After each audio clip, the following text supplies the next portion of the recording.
it's time.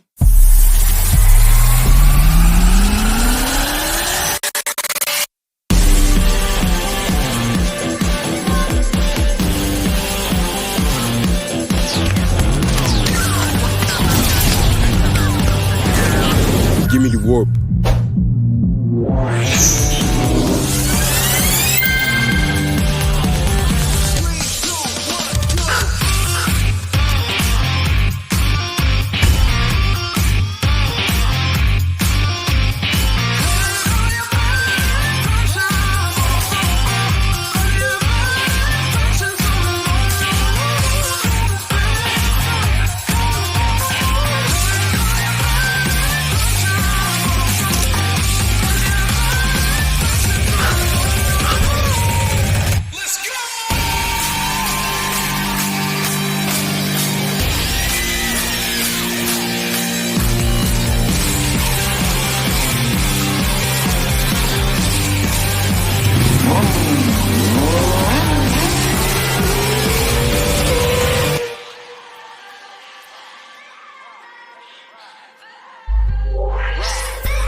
What's up guys, Aurel here, MediaTek, and when OnePlus released their first Nord last year in 2020, it sure was an attempt to return to its roots. The Nord edition are created to offer OnePlus's top-level performance without breaking the bank too much. But the succeeding Nord releases made some quarters question whether Nord was really being used as a way to drive sales volume. Fast forward to 2021 and we now have the official successor with this OnePlus Nord 2. There's a lot of interesting changes to this phone that reflects on their journey from a startup to a mainstream phone sub-brand under Oppo. So does it represent a welcome change? Let's all find out. This is our OnePlus Nord 2 5G full review.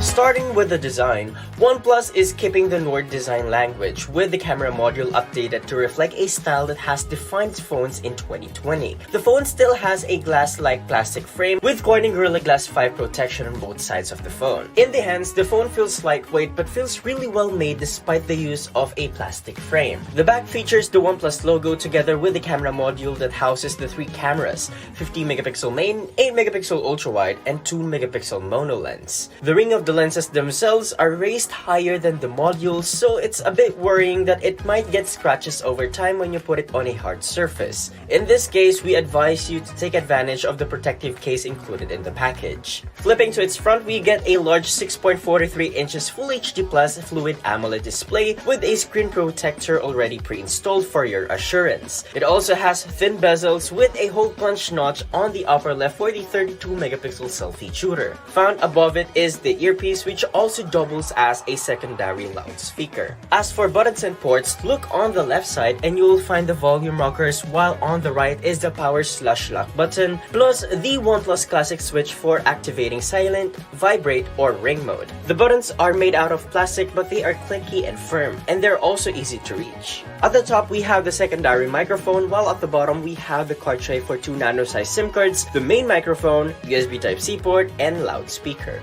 More on its screen, the OnePlus Nord 2 retains the display of the original Nord, albeit being a tad bit smaller. This results in a 6.43 inches Full HD Plus Fluid AMOLED display with a pixel density of 410 ppi and 90 Hz refresh rate. Generally, colors and viewing angles are on par with what you expect from an AMOLED display, and its peak brightness can help you in situations where you need it. In the settings, you have the usual suite of display customizations like eye comfort mode, color temperature, screen color mode, refresh rate toggle, and the option to hide the notch. What's new here is the option to reduce contrast in low light conditions for dark mode, allowing apps to render in their intended aspect ratio. Then there's also the AI-based video enhancement features such as a resolution boost and color boost. When it comes to audio, the phone uses a combination of a bottom-firing loudspeaker and the earpiece speakerphone to make a stereo setup. The phone can be loud, but the sound profile is heavily biased towards mids. There is an option to tune the speakers to a preset value in the settings. Those who want a richer experience will benefit from wireless audio devices. For software, the Nord 2 runs on Oxygen OS 11.3 that is based on Android 11. And this is where the first signs of integration of Oppo's Color OS appear. The settings menu may be very familiar to the one in Color OS 11.3, with a few tweaks to keep the core Oxygen OS experience. Longtime OnePlus users may need some time to get used to the new menu placement,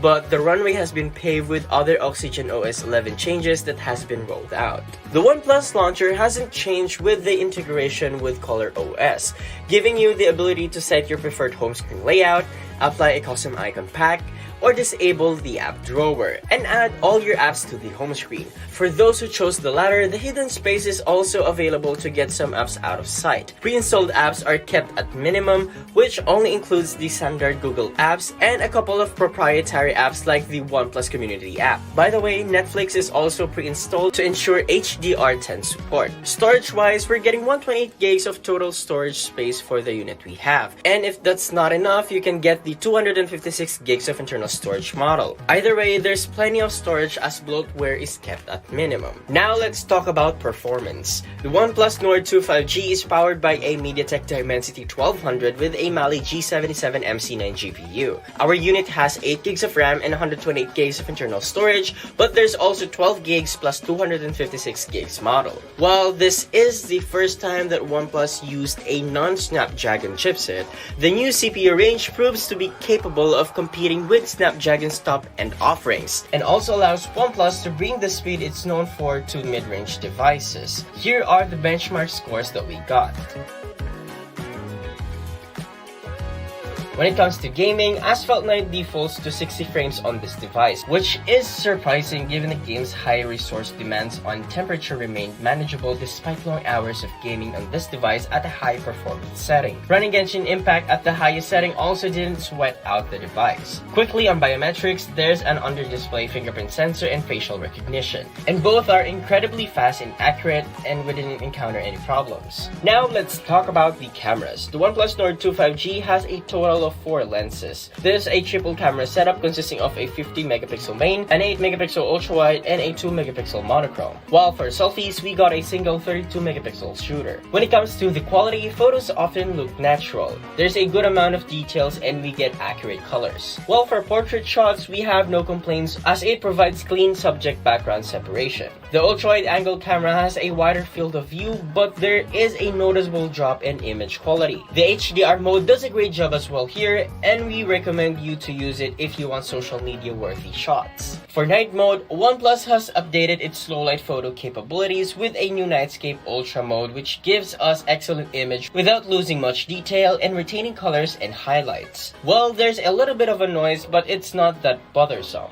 Talk about selfies, it is quite pretty good in well-lit conditions and can capture some sharp selfies with natural looking skin tone. It supports portrait shots as well, but the background blur feels a little bit too strong and unnatural. For videos, the OnePlus Nord 2 5G can shoot up to 4K resolution at 30 frames per second. Quality-wise, it looks sharp, and thanks to its OIS, it made the whole process very smooth. Now for connectivity, this device has all the modern connectivity features such as dual SIM support, Bluetooth 5.2, NFC, and of course 5G connectivity. When it comes to battery, it is handled by a 4500 mAh battery with support for Warp Charge 65T. Battery life can easily last a couple of days with normal use and can charge quickly from 0 to 100% in less than 40 minutes. In our standard video loop test, which entails the device playing 1080p video on loop, 50% brightness, 0% volume, airplane mode turned on, this device lasted for 11 hours. In the PC Mark Work 3.0 battery test, it yielded a score of 17 hours and 34 minutes. Finally, let's talk about the price. The OnePlus Nord 2 is available for 25,990 pesos for the bigger 12 gigs of RAM plus 256 gigs of internal storage variant, and 21,990 pesos for the 8 gigs plus 128 gigs of internal storage model. After weeks of use, we can say that this OnePlus Nord 2 is a solid mid-range device with a flagship level performance and a clean OS that will be appreciated by long-time users. OnePlus's departure from Snapdragon chipset chipset may raise some eyebrows because it brings with it its own set of challenges when it comes to software support, but the Color OS integration is well timed and hopefully brings more benefits in terms of stability and promised software updates that the device is expected to receive. Overall, we think the OnePlus Nord 2 is easily one of the mid-range phones to beat in 2021. So what do you guys think about the OnePlus Nord 2 5G? Do let us know in the comment section below, and if you enjoyed this video, be sure to drop a like, subscribe to our channel for more content, hit the bell icon so you don't miss any future uploads, and be sure to visit yogatech.com for the latest tech news and reviews. This has been Aurel, and I'll catch you guys in the next one.